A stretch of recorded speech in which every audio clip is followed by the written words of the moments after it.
Isso. Então, vamos dar início à nossa segunda etapa dessa noite de aula sobre missões e assistência social.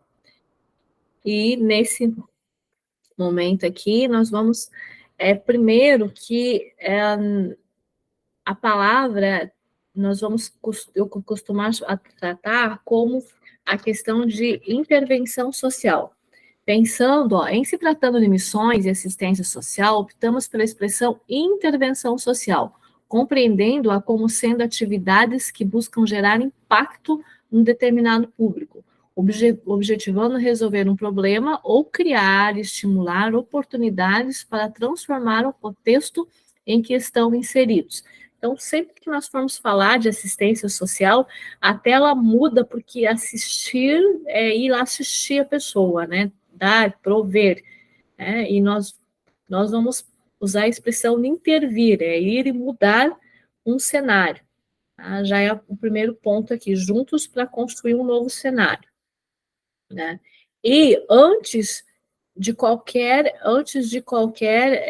ação a ser empreendida em determinada comunidade, o primeiro, eu coloquei aqui a mensagem abatida do coração da igreja.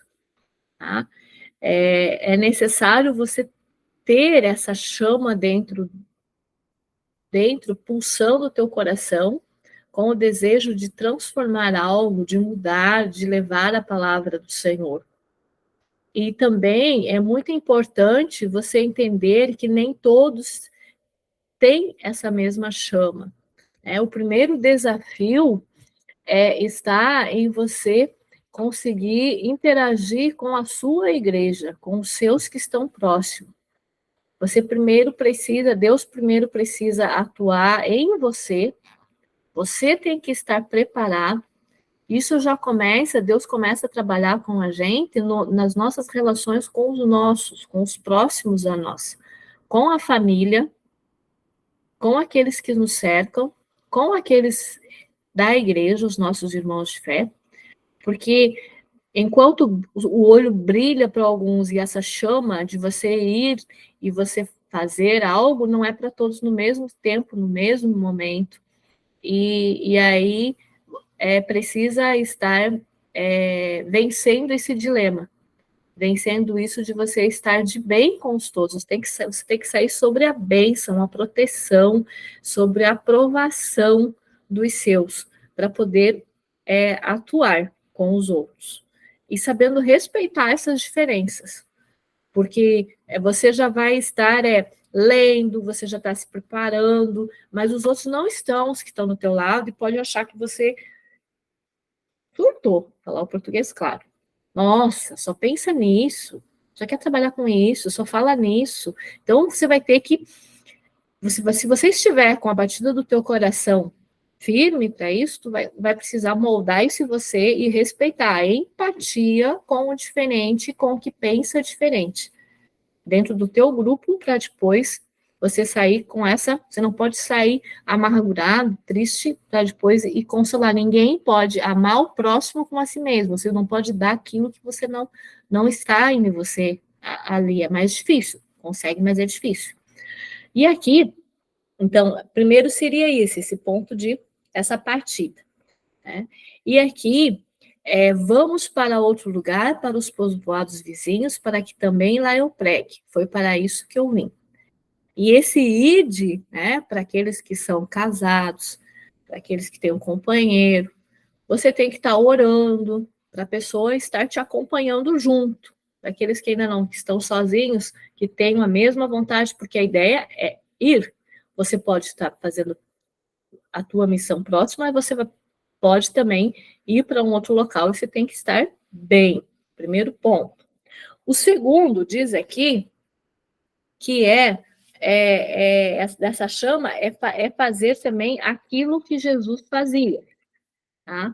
Jesus, quando veio ao mundo, quando veio para trazer a sua mensagem de reino, embora ele tenha um ministério de amor aos excluídos e desfavorecidos, ele veio apontar um caminho mais profundo.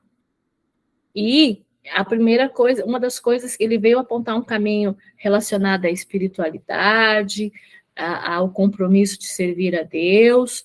E ele chegou no momento em que Jesus era esperado como o Messias que mudaria essa ordem social em que eles estavam estabelecidos, o jugo romano. Ele veio esperado para isso. E ele vai apontar uma visão de reino de Deus.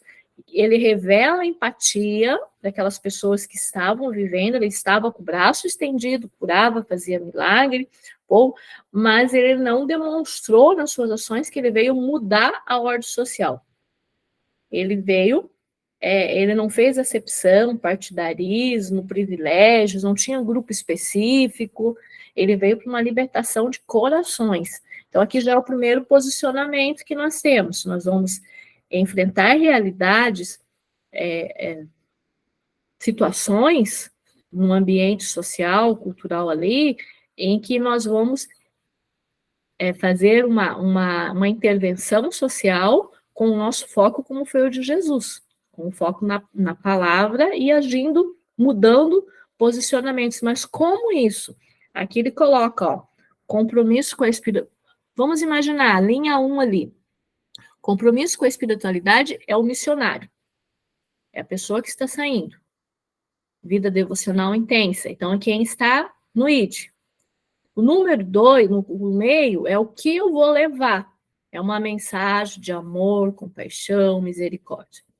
O que eu vou fazer é chamar para o arrependimento a pessoa com quem eu estou chegando e o compromisso com o seu interior e alma. Aí eu chego no foco, no social ali, e vai chamar a pessoa e vai mostrar que aquela mudança que pode ocorrer ali depende do espiritual dela.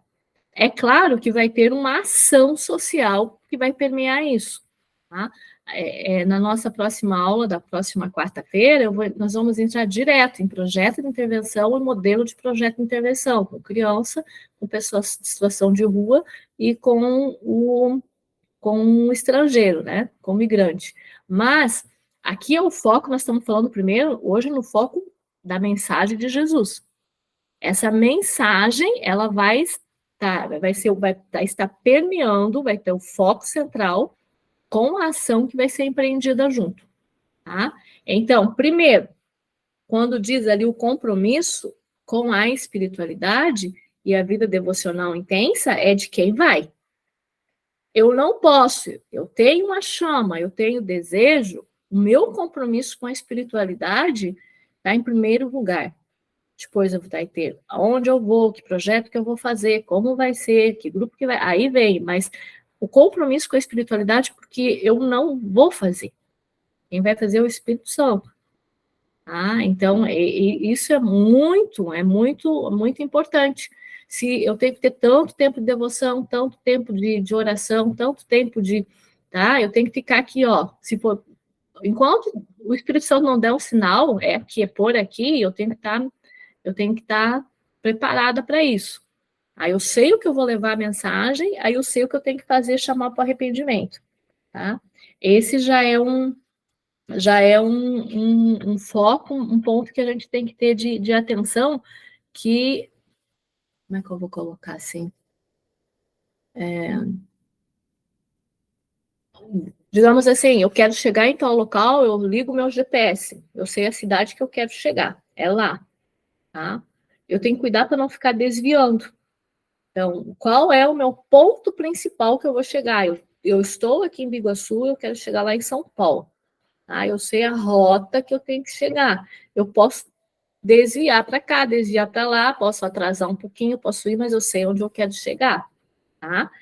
O projeto missionário de intervenção social é esse. Eu sei onde eu quero chegar. O meu ponto é Jesus Cristo, o chamado para arrependimento, o compromisso, fazer a pessoa receber a palavra, entender que ela é mudando o seu interior, a sua alma, se curando feridas, aceitando Jesus. Eu sei que é essa lá que eu tenho que chegar. Como eu vou chegar até essa pessoa? Esse grau, essa distância que eu tenho até lá de cumprir, vai depender do meu compromisso com a minha espiritualidade, a minha vida devocional, com quem aí vem o projeto e cuidando para mim não pegar rotas erradas, caminhos errados. Tá? E é esse projeto para chegar, para dar essa intervenção que nós vamos ver na próxima aula. Tá? De de como conseguir chegar nessa rota com eficiência. Porque Jesus vai chegar para essas pessoas. Nós queremos que chegue por nós. Deus vai fazer a obra comigo, com vocês, você e nós. Ele vai fazer. A hora melhor que seja com a gente. E melhor que a gente não atrapalhe, que a gente ajude, que a gente seja eficiente no que a gente faz. Tá? Agora aqui, nós vamos observar nesses três passagens bíblicas, como que nessas três passagens bíblicas ela vai dando assim algumas coordenadas do caminho que nós podemos seguir. Essa primeira aqui, que ela fala da multiplicação, na multiplicação dos pães, de João 6, 26,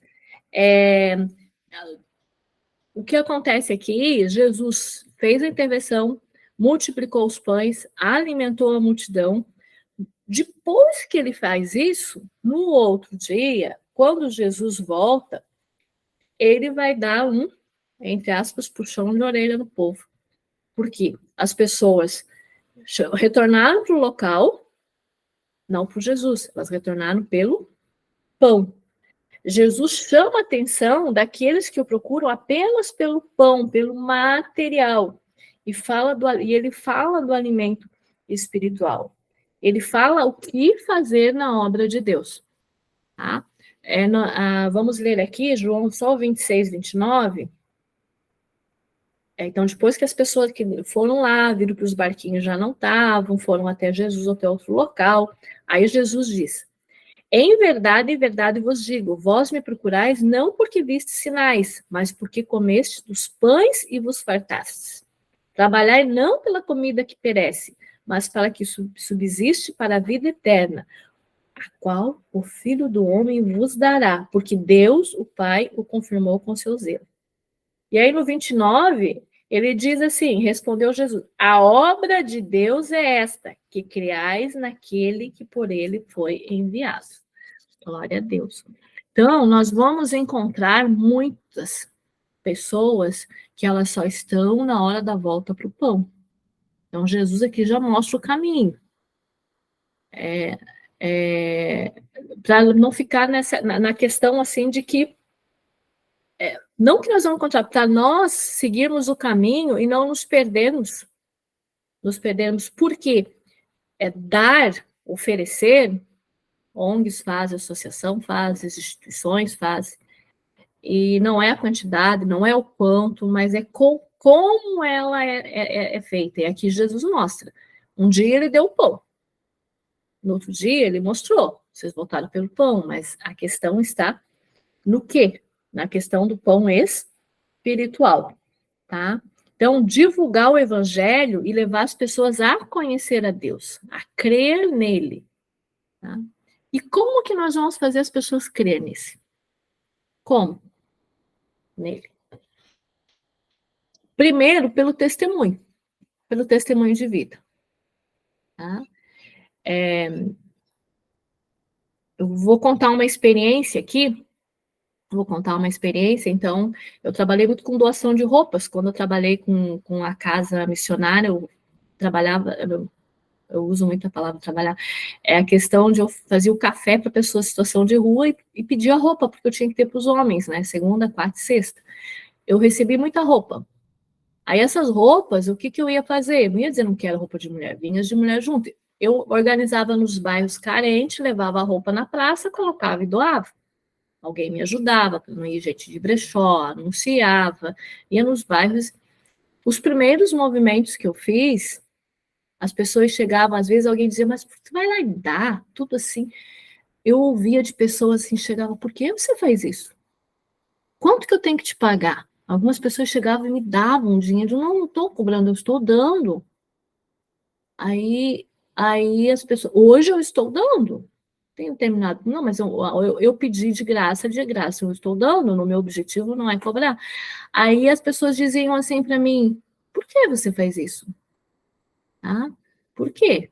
As igrejas cobram. Ninguém tem uma igreja aqui que vem dar de graça. Quando eu fazia o café de manhã, as pessoas chegavam lá, mas por que você dá de café de graça? Por quê? porque eu sinto que eu preciso dar. Por que você lava a roupa de pessoa em situação de rua? Por que você põe roupa na máquina para lavar? Por que você troca a roupa? Por que você faz isso com eles? Então, isso que eu quero dizer. Eu dizer, não, porque eu me sinto prazer, porque eu sinto.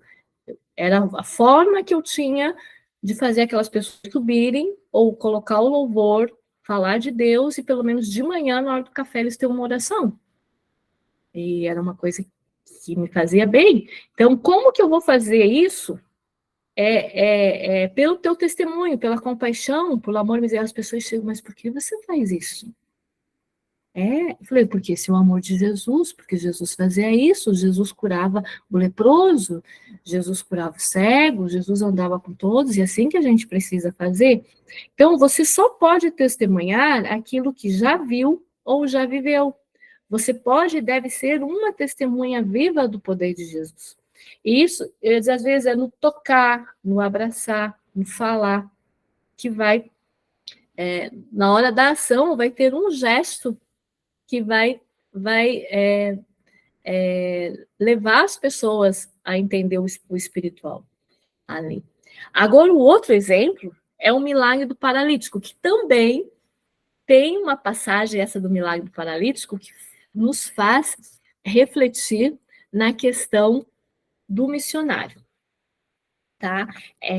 Em Lucas 5,17. Lá em Lucas 5,17, um daqueles dias, Jesus estava ensinando, aí eles estavam lá, as pessoas chegaram e tinha um que não conseguia adentrar o espaço. Então, no versículo 18, milagre do paralítico, Lucas 5, 18, ao 18. Vieram então os homens trazendo em um leito um paralítico e procuravam introduzi-lo e pô-lo diante de Jesus. E não achando por onde introduzi-lo, por causa da multidão, subiram ao eirado e desceram no leito, por entre os ladrilhos, para o meio, diante de Jesus. E aí, vendo-lhe a fé, disse Jesus ao paralítico: Homem, estão perdoados os teus pecados. E os escribas e fariseus arrazoavam com ele. Quem é esse que diz blasfêmias? Quem pode perdoar pecados senão Deus?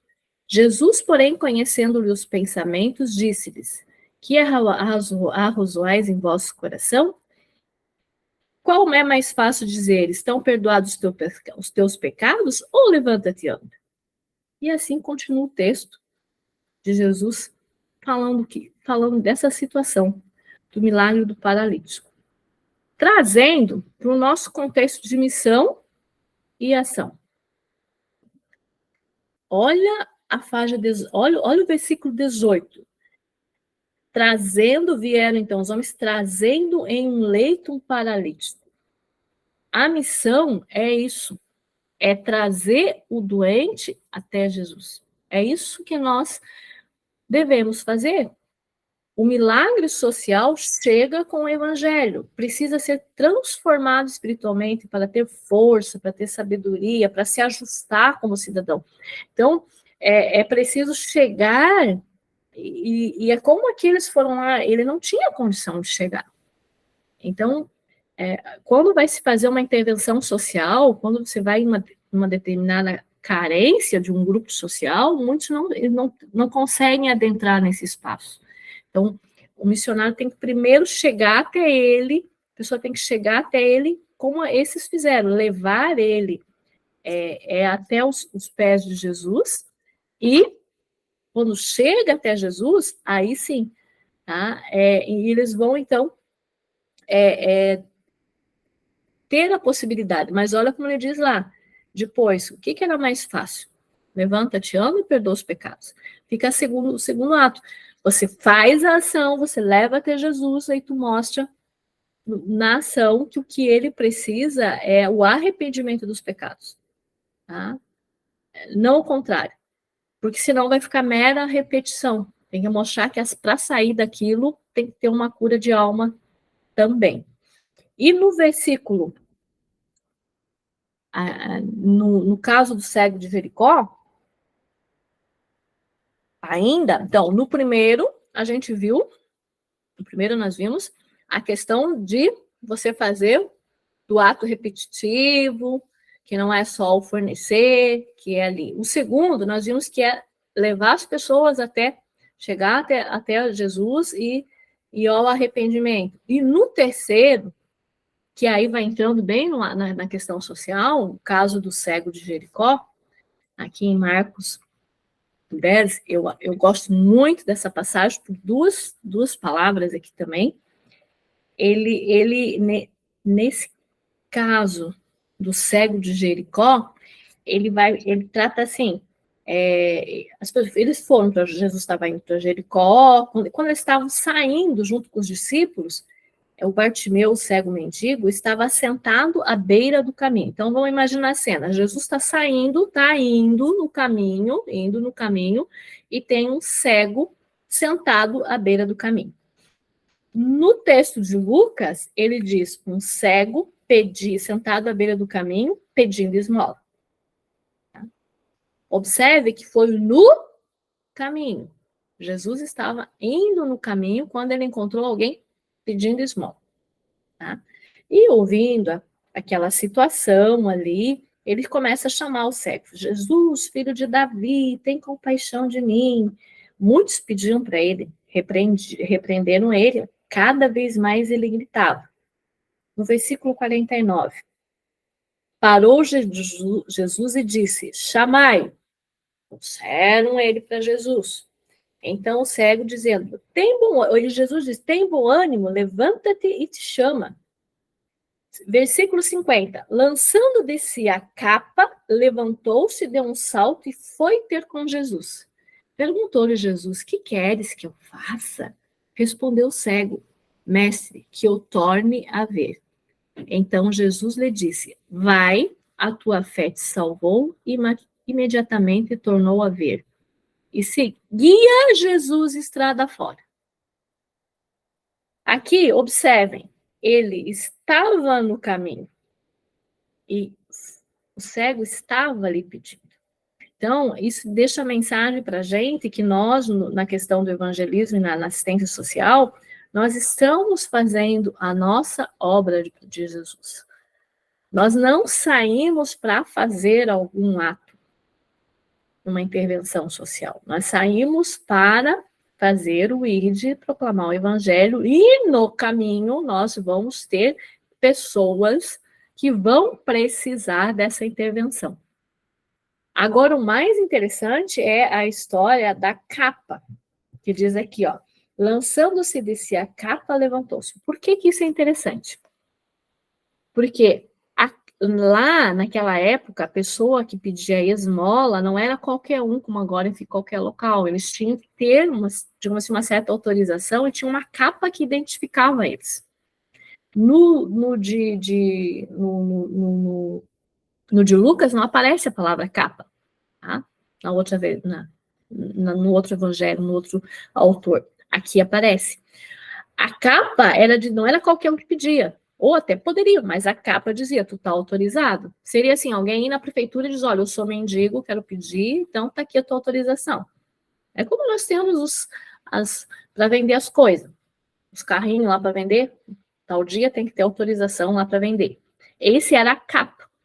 E observe que Jesus estava no caminho, estava passando por ali, e quando ele foi chamar Jesus, que ele queria ouvir, que queria voltar a ver, lançando de si a capa, levantou-se, deu um salto e foi ter com Jesus. Ele tinha certeza, ele jogou aquilo tudo, que ele não ia mendigar mais, que ele ia aceitar, que Jesus ia atender. Porque senão ele poderia ter levantado com a capinha, tristezinho, ele lá, Senhor Jesus, eu quero ver. Ele já sabia que alguma coisa ia mudar na vida dele, né? E aí Jesus já sabia que ele era cego, querido, mas Jesus perguntou, o que você quer? O que tu deseja? Eu quero ver.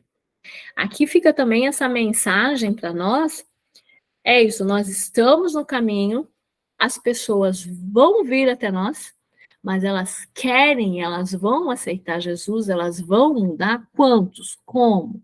Nós vamos lançar sementes. Alguns vão jogar a capa, vão dizer, eu quero esse Jesus, eu quero e vou continuar. muitos vão continuar lá com a sua capinha, continuar lá no seu caminho, e nós temos que estar preparados, porque a gente vai receber não, nós vamos receber gente só, às vezes, explorando, voltando a mendigar, que não quer sair daquela situação. Então, o objetivo principal, o objetivo primordial disso é a gente ter o nosso foco e saber que quem vai operar é o Espírito Santo. Ele vai transformar a vida dessas pessoas. E é interessante porque, às vezes, quem a gente menos espera é aquele que é transformado.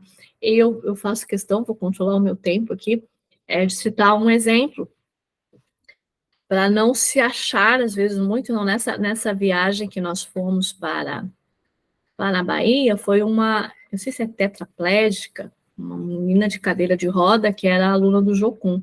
Foi um carro especial, tinha 2 enfermeiras que cuidavam dela, ela é de São Paulo, ela estava na escola aqui no Jocum, um amor de pessoa, totalmente em cadeira, deitada, gente, falava com um fonezinho, porque a boca, ela tinha problema na garganta, então saiu o som ali, tá? Ela não falava, tinha que ter lá, saiu o som, a enfermeira cuidando.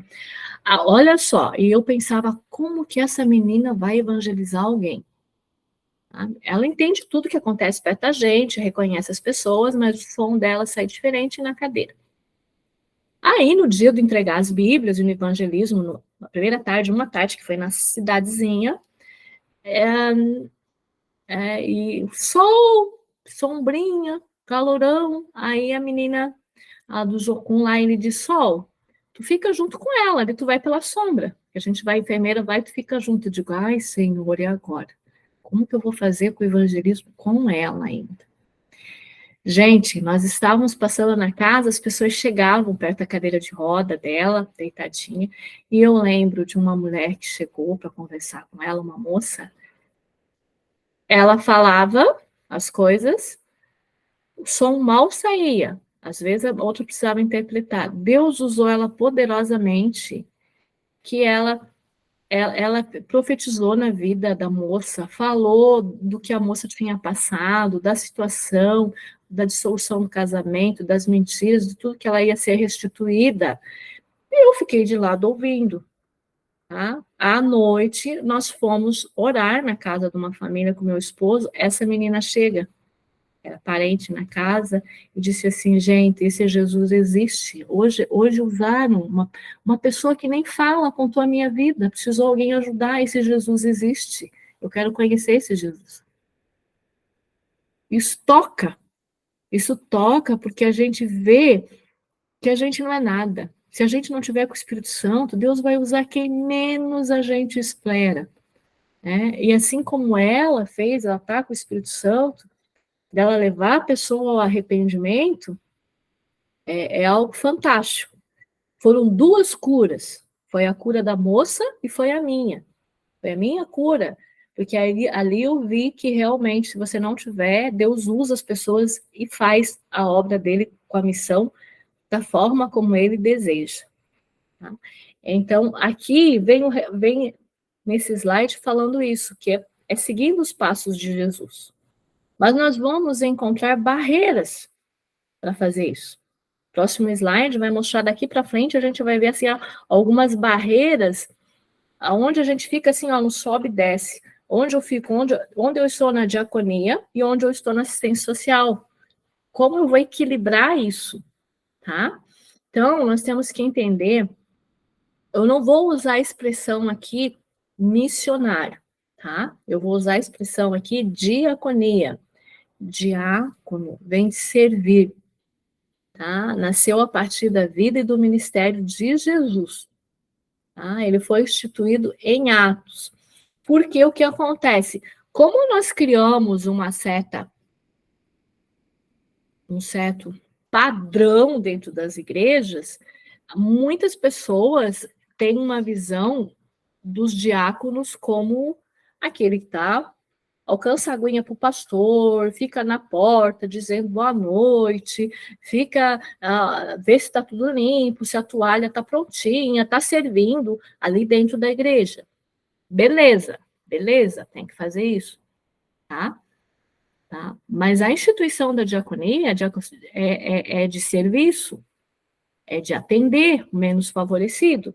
E se nós formos ver como ele foi instituído, tá? Como isso é algo, as pessoas que têm isso, de servir, de ajudar, de atender, ó, olha aqui no Atos, no capítulo 6, quando os apóstolos foi chamada a atenção que eles não estavam conseguindo atender as viúvas, os helenistas, quer dizer, as pessoas que viviam na região, olha, as viúvas estão esquecidas. Se nós estamos aqui, não tem quem atenda. Os 12, então, reuniram quem é que vai atender, quem vai servir, quem vai atender essa comunidade. Aí eles escolheram pessoas de reputação, consagraram, oraram, ministério da palavra, que eles iam falar da palavra do Senhor, foram ungidos, e agora, e elegeram essas pessoas cheias de fé, do Espírito Santo. Quem for ler nesse capítulo 6, 1 a 8, vai ver.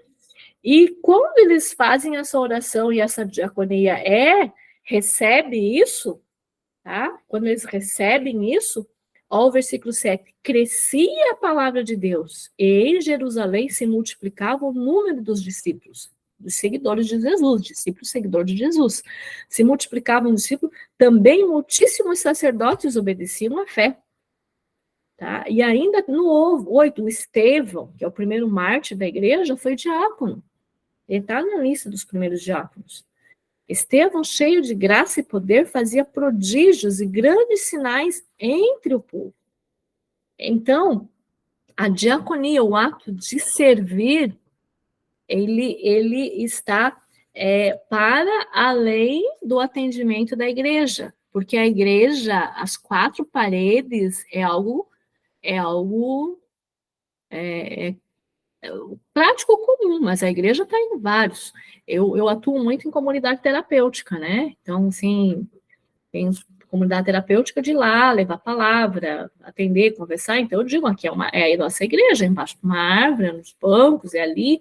Então, a igreja é onde estão os reunidos, onde eles estão falando de Jesus. Então, para além de você estar atuando só nas paredes daquele local, tá? Possui a diaconia, cuida lá da igreja, ela tem uma das áreas de atuação na assistência social. É aquela diaconia prática. É aquele prático também, ali. Aqui,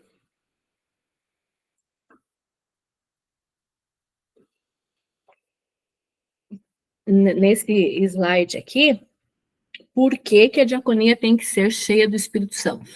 Aqui eu deixei, vai ter lá para vocês, um artigo falando disso. São 2 artigos. Um artigo que é porque os diáconos têm que ser cheios do Espírito Santo.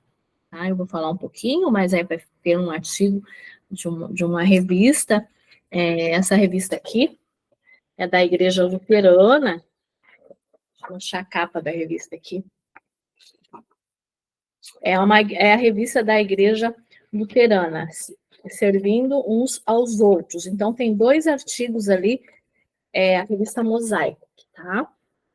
Vai estar lá para você. É a relação entre diaconia e assistência social, um artigo, e a outra, porque os diáconos tinham que ser cheios do Espírito Santo. São 2 artigos dessa revista. E também a indicação, a indicação de um filme que eu já assisti também, é Meu Pai. Tá? Se alguém tem no Netflix esse filme aqui, Meu Pai, tá? É maravilhoso para quem lidar com a pessoa de idade, que é a história de uma pessoa que está com a síndrome de... uma pessoa que está com... como é que é? Da idade? Esquece? Fugiu a palavra. Ele é até um drama, que é a relação entre pai e filho que envelhece, como ele vai perdendo a memória. O que eu amei nesse filme?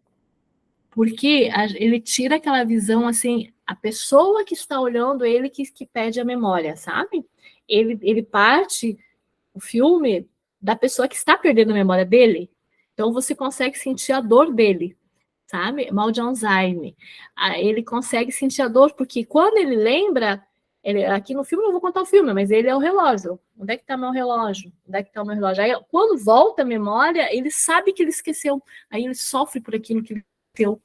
Sabe? Então, você não assistir esse aqui, dá para compreender muito a pessoa do mal de Alzheimer e se pôr no lugar do outro e ver, a gente vê o sofrimento da pessoa que está cuidando, mas aí tu consegue ver o sofrimento de quem está vivendo aquilo. O autor, o produtor desse filme foi muito, muito feliz com isso, sabe? Que dá para trabalhar bem a empatia para com as pessoas que estão com mal de Alzheimer e estão envelhecendo. Tá? Então, são as sugestões, são os 2 textos e esse filme. Tá? E também, aqui ele vai falar da questão do Espírito Santo, fica a leitura para vocês, para acrescentar, isso também já foi comentado. Tá? Agora, nós falamos um pouco da parte da igreja. Agora, a assistência social, quando nós vamos entrar por esse caminho. Tá? Então, para pensar, a ideia de assistência social, ela vai surgir no contexto da industrialização da Europa. Tá? Então, quando começa a Revolução Industrial, tá? Ele no início do século XX, então a Revolução Industrial, quando chega ali para 1900, ele já está quase toda a Europa. Nós sempre vamos estar no Brasil alguns anos atrasado que até hoje, né, como está na Europa. Então, quando começa a desenvolver a indústria, começa a mudar as relações de família, de mercado, sistema, mão de obra dentro das fábricas, quem vai ficar com as crianças, quando a mulher sai de casa. Então, todo esse processo foi tudo muito rápido, a industrialização. A assistência social, ela precisa ser, eles precisam solucionar os problemas, porque os burgueses, na época, como eram chamados, os grandes que tinham capital, eles se viam ameaçados pela classe trabalhadora, porque a classe trabalhadora começa a exigir direitos. Então, é nesse contexto de direitos em que vai surgir a assistência social, tá? E então ela surge como uma necessidade de acalmar a massa populacional, tá? Então, aí nós temos o Dia do Trabalho, para lembrar a Revolução das Mulheres na Inglaterra, para os seus direitos. Nós tínhamos as crianças, que a mão de obra também era explorada. Então, a assistência social, antes da Revolução Industrial, ela era realizada pela igreja. Pela igreja. Então, a igreja atendia isso. Alguns devem lembrar a questão dos orfanatos. Aqui em Porto Alegre, tem um hospital grande ali, ainda que hoje é museu, e lá eles mostram, tem lá ainda aquela roda, vocês lembram? Que aí as mulheres chegavam, não podiam cuidar das crianças, colocava a criança ali, gira, criança passa para dentro. As freiras lá ouviam o choro do bebê e lá sabiam que alguém tinha doado o bebê. E essas crianças, quando meninas, eram criadas, aí quando elas tinham uma certa idade, eram colocadas para casamento, esses casamentos rendia para a instituição. Então, bebê, criança, a assistência social era algo feito por igrejas, tá? E ela vai passar a ser institucionalizada, passar para o governo com a Revolução Industrial. No Brasil, essa questão de Brasil, aí nós colocamos a década de 30, tá? Que é com o Getúlio Vargas. Então, um pouquinho de geografia, a gente sabe, de história, né? Getúlio Vargas assume em 30, aí ele vai ficar até 1945 no poder. Então, ele começa até 34, no estilo ditatorial, começa com uma ideia de democracia, e 34 a 37 ele vai ter o golpe do Estado, e aí ele vira, tá? Até chegar aí vem a Segunda Guerra Mundial, 1900, na década de 40. Então, ele tá. Então, esse período do Getúlio Vargas, ele era conhecido como pai dos pobres. E é ele Por que ele ficou conhecido como o pai dos pobres? Instituição das leis trabalhistas, 13º, férias coletiva, tá? Então começaram os primeiros direitos trabalhistas, tá? Foram nesse primeiro momento de Getúlio Vargas. Década de 50, desculpe, 1988, a nova Constituição, aí vem os direitos que são os mais atuais. Mas esse primeiro movimento da década de 30 foi para fazer os ajustes na sociedade. Cabe um estudo, que quem quiser mais aprofundado sobre isso, para ver que nada, as leis, aquilo, elas não são até muito criadas assim para favorecer. Quem recebe acha que está sendo favorecido, mas é uma forma de ajuste do capital. Então, nós vamos observar assim, o capital, ele precisa de mão de obra, só os homens não vão dar conta. O cálculo da produção precisa a mulher entrar na mão de obra. Né? Aí começam-se as leis do feminismo, depois vem chegando a mulher sai, incentivar a mulher a sair, incentivar a mulher a trabalhar. Para a mulher sair trabalhar, precisa ter creche. Tá? Então, e aí é todo trabalhado no imaginário.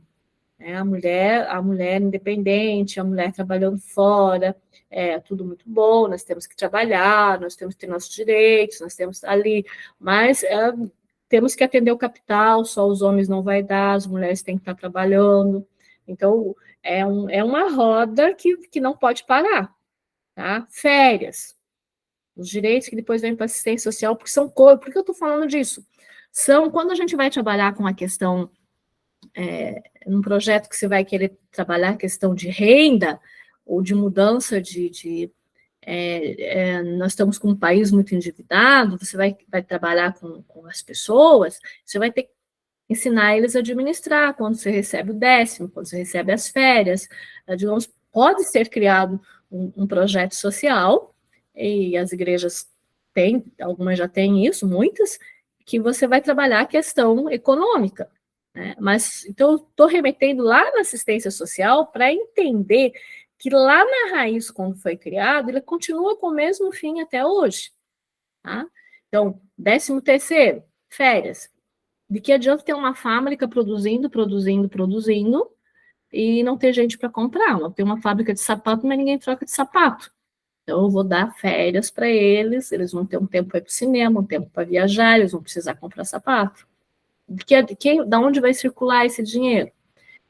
Hoje, então, aquilo que foi criado lá, então, os projetos de assistência social, e que vem hoje, que hoje nós temos os projetos da criança estudando, veio o Vale Gás, veio o auxílio emergencial, todos esses projetos que são assistências sociais, de assistência social, a necessidade do mercado de gerar capital.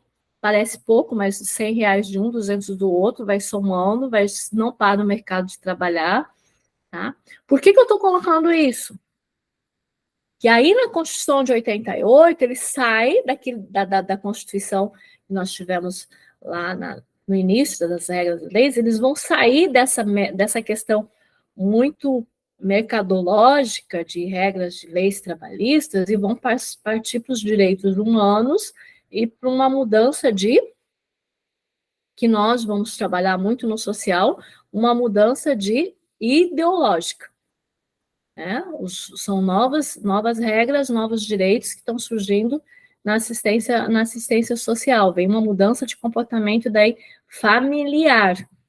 Então, a creche, para a mãe trabalhar, deixar o dia todo, alterar a faixa etária da criança de 7 anos para 6, alterar aí de quinto. Então, parece algo no sistema de é porque assistência social, as crianças precisam ficar na escola mais, os outros precisam, como atende isso. Tá? E, por que eu estou falando isso aqui? Agora, para entender aqui nesse slide, porque nós aqui na diaconia, nesse item aqui da diaconia, ou vamos colocar aqui na atividade missionária, nós temos um objetivo. A assistência social, ela tem outro objetivo, entende? O foco é outro. E nós estamos entrecruzados nesses dois focos aqui, tá? Nós temos que tomar esse cuidado aqui. A assistência social é uma ação que vem com base do Estado, com motivação social, ética, política, faltou aqui econômica, tá? Uma dimensão legal. Tá? Então, quando eu coloquei aqui no começo, que ela surge aqui no Brasil na década de 30, com o governo de Getúlio Vargas ali, os projetos que nós temos de assistência social, eles são projetos voltados a dados dos números. Hoje nós temos o CRAS, que atende, hoje nós temos a questão do psicólogo, que era algo, há 20 anos atrás, pensar num psicólogo atendendo o público era uma coisa muito chique. Hoje nós temos psicólogo atendendo. Tá? Por quê?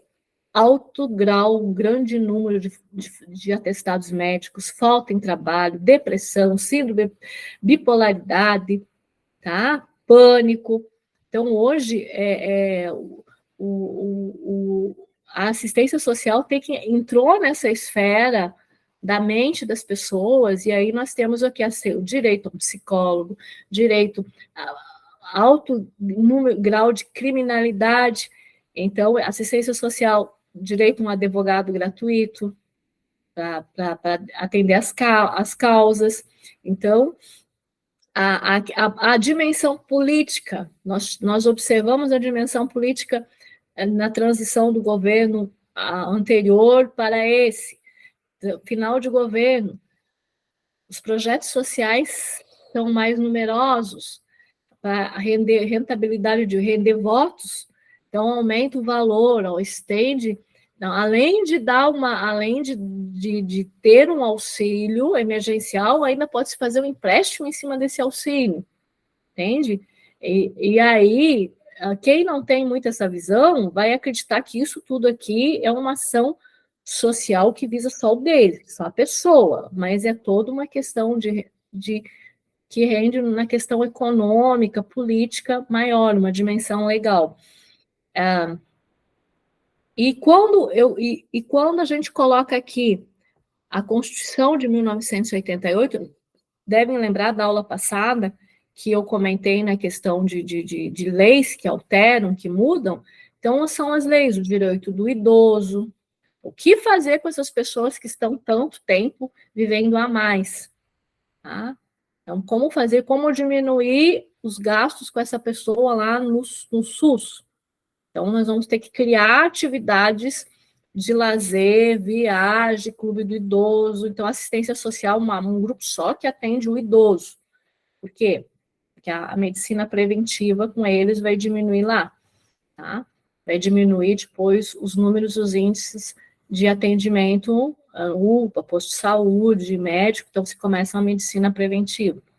E aí, se for pegar as diferentes áreas, né, vai observar como os direitos que eles têm. Como isso é algo bem do governo, tá? A nossa base é Jesus Cristo com motivação de fé, uma dimensão evangelizadora. O que nós formos fazendo é nesse intuito. Essa relação aqui, tem que tomar cuidado nessa relação, a gente precisa ter muita atenção nisso aqui, porque o que acontece? De que forma que eu estou usando a assistência social, o projeto? Eu estou usando como meio de evangelização? Esse livro aqui, A Missão Cristã no Mundo Moderno, tem um capítulo que trata disso. Como que deve ser essa ação social, mas para eu ter uma responsabilidade cristã integral nisso, como que eu devo interagir com isso? A primeira, eu como um meio. Sabe aquilo? Eu vou evangelizar e eu vou conquistar convertidos. Então a igreja pode cair no perigo de achar que é uma agência, até o autor coloca aqui, agência de cristãos de arroz. Tá? e não seria efetiva no cumprimento de sua missão. E o próprio Gandhi disse isso em 1931. Creio que o proselitismo com fachada de trabalho humanitário, para dizer o mínimo, não é saudável. Então, pode-se considerar a ação como um meio. Então, eu vou fazer uma ação social e as pessoas vão vir buscar a cesta básica. Se você assistir 3 cultos, você ganha a cesta. Tem igreja que faz isso. Assiste 1, 2 cultos, assista todo o culto, depois tu lá. Pode fazer? Não pode fazer? Não sou crítica. Cada qual tem a sua forma. Só que, dependendo da ação, tem que tomar cuidado para não colocar aquilo como uma forma só de atrair. Outros vão usar, a segunda maneira, seria como uma ação de filantropia. Tipo assim, eu sou cristão tão bonzinho, então eu tenho que ajudar os menos favorecidos. A ação social torna a mensagem pregada significativamente visível. Então, é algo assim, é aceitável? É. Abre possibilidade do serviço ser considerado uma subdivisão da evangelização. Eu levo a palavra, eu coloco a palavra, mas junto eu coloco isso aqui, uma forma de proclamar. Tá? Eu estou mostrando aqui. Até eu coloquei aqui no tom diferenciado. As duas têm que trabalhar em parceria. O que seria isso? Que seria assim, parceira da evangelização. É uma relação entre missões e assistencialismo. Os dois fazem parte de um do outro, ainda que seja independente. Mesmo que eu esteja entrando na esfera política, atuando no setor governamental, que eles fazem, as duas, ambos têm um fim em si mesmo, e são expressões de amor genuíno. Tá? Então, ela tem que estar como parceira fazendo isso sem perder o foco. A solução para essas questões, isso aqui nós vamos observar muito quando nós estivermos falando na próxima aula, na hora de organizar um projeto. Aí vai voltar bem nessa questão, em que hora que vai entrar a evangelização, como que vai fazer isso, entra mais na prática. A solução para essas questões sociais e políticas talvez nunca se resolva, mas a gente nós fomos chamados para pregar essa justiça de amor, de Deus, e de mostrar esse lado. A solução completa para a humanidade é Jesus Cristo. É ela. Tá? E enquanto não for concluído, né, nós vamos fica claro que a primeira missão da igreja é pregar. Indo quase para os finais aqui. Então, esse termo da diaconia, de servir, pode ser um termo técnico para a obra de proclamar o evangelho. Tá? A igreja inteira passa a ser um corpo para o serviço do mundo. Tá? É composta de membros, servos, funciona como que um preparativo para a volta do Senhor. Nós estamos aqui aguardando o Senhor, proclamando o evangelho, enquanto isso nós estamos já nos preparando para quando chegar o dia que nós estivermos junto com o Pai, estarmos todos vivendo em igualdade. Né? É preciso lembrar que a fé e as obras andam juntas, não tem como separar uma posição, uma maior, outra menor. Tá? Uma vez que nós fomos amparados por Cristo Jesus, é hora de arregaçar as mangas, a diaconia e a evangelização, o serviço e trabalhar. Tá? E quase indo assim para os assuntos finais, alguns perigos na hora desse entrecruzamento, na hora de eu realizar uma atividade de intervenção social e o evangelismo. Alguns perigos ali que podem acontecer. Tá? Assistência impessoal. Começar um projeto, desenvolver e aquilo ficar tão...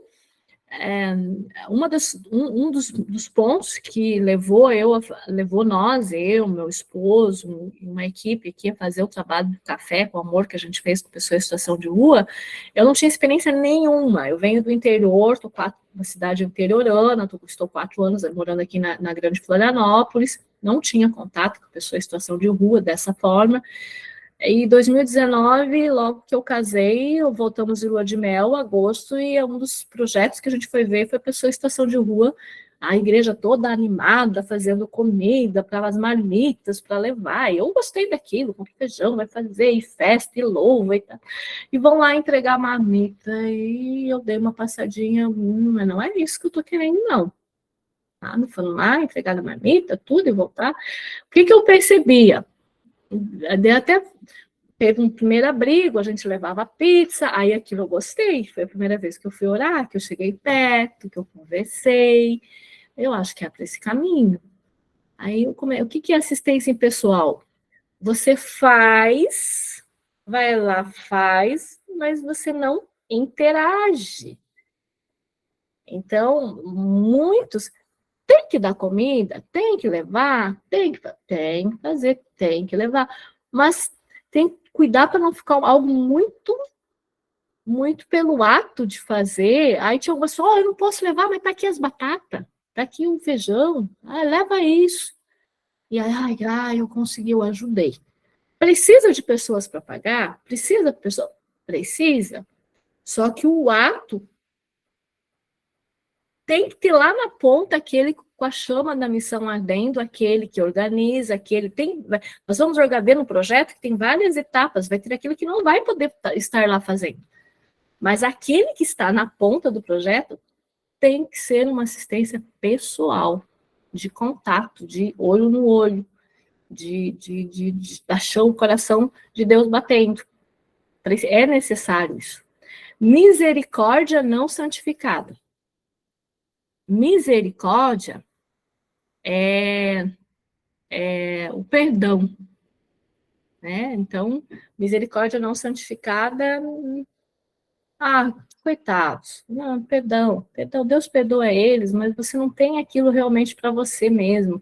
Então, você já está fazendo aquilo e nem no teu íntimo mesmo, aquilo você ainda não, nem você ainda não está confiante de que realmente você teve misericórdia daquela pessoa, você teve perdão daquela pessoa. Às vezes, é algo que essa misericórdia santificada, a gente vai trabalhar, vai ministrar também sobre isso, é algo que vai ser construído nos projetos sociais e é algo que cresce com as crianças, que vem de berço, que o Espírito Santo precisa trabalhar no coração da pessoa para realmente isso acontecer. Porque o projeto todo pode dar a entender que vocês têm misericórdia e, no fundo, no teu íntimo você não tem, você está fazendo por fazer, tá? Vai entrar melhor no projeto depois. Ação sem sabedoria, por que você está fazendo, o que vai mudar, o que não vai. Autoexaltação é uma das coisas que chama muita atenção hoje, com a rede, tudo fotografado, tudo na internet, sabe? As pessoas estão fazendo o ato e já tem 2, 3 fotografando e postando e vendo, e o que é? A exaltação, Jesus, dependendo do projeto, será que Jesus apareceu aqui? Quem está aparecendo mais? Então, acontece de autoexaltação. Elabora o projeto, meu projeto, eu estou fazendo, já atendi tantos, já fiz tantos, é eu. Então, por isso a necessidade de estar muito em oração, muito em sintonia, do Espírito Santo estar puxando as orelhas da gente, que não que a gente acontece de você, são perigos que você corre ao fazer o projeto. Amor ao sofrimento. Eles sofrem, quando vê, você já está sofrendo junto. Você lida com pessoas que estão em sofrimento, mas eles sofrem, você vai. De repente, você vira um coitadinho junto com eles. Eles estão passando. Então,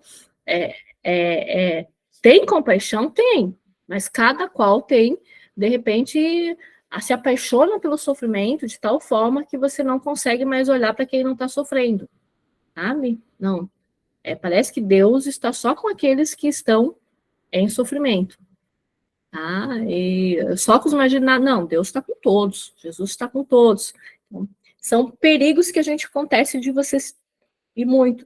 Temor do homem, você, por estar entrecruzado no social, você acaba, mais 5 minutinhos a gente já encerra, da gente já estar no temor do homem, de você mudar teu projeto, correr para um lado. para o outro, para agradar, para receber recurso. Não, essa subvenção eu preciso, isso eu preciso. E temor de não receber, você mudar o teu foco. E obras mortas, que a gente vê muito também, né? De você fazer e não ter o retorno, não ter o aval do Senhor, do Espírito Santo, e ficar só na intervenção sem o evangelismo. Acho que nós vamos ficar por aqui hoje. São esses perigos, aqui quando nós estivermos falando do projeto na próxima aula, nós vamos adentrar nessas situações no elaborar os projetos. Eu sei que eu falei demais, eu não sei se eu tenho a sensação que as pessoas não estão assim, interagindo junto, né? Mas é um tema apaixonante. E a palavra-chave para esse momento aqui, eu vou colocar a palavra de intervenção social, tá? Intervenção social seria a palavra-chave lá. Eu aguardo vocês na nossa próxima quarta-feira, tá? E para os que vão assistir, vamos fazer uma oração final. Senhor Deus, muito obrigado, Senhor, por esse momento, pelo privilégio, Senhor, de poder falar das tuas coisas, de falar do teu reino, Senhor. Nós te louvamos, nós te bendizemos, ó Pai, porque nós cremos no poder da tua palavra, e nós cremos, Senhor, que com a tua permissão, muitas almas serão conquistadas, muitas almas serão conquistadas para o teu reino, que essa escola vai frutificar, vai multiplicar, Senhor, abençoa e dá uma semana para eles, para os que ainda vão ouvir esse vídeo, Senhor, essa aula, que realmente, Senhor, a semente seja lançada e o teu reino encontre a paz, Senhor. Muito obrigado. Tá? Só lembrando, a palavra da primeira aula foi natureza e da segunda aula foi intervenção social. Fiquem com Deus e até a próxima semana. Obrigada.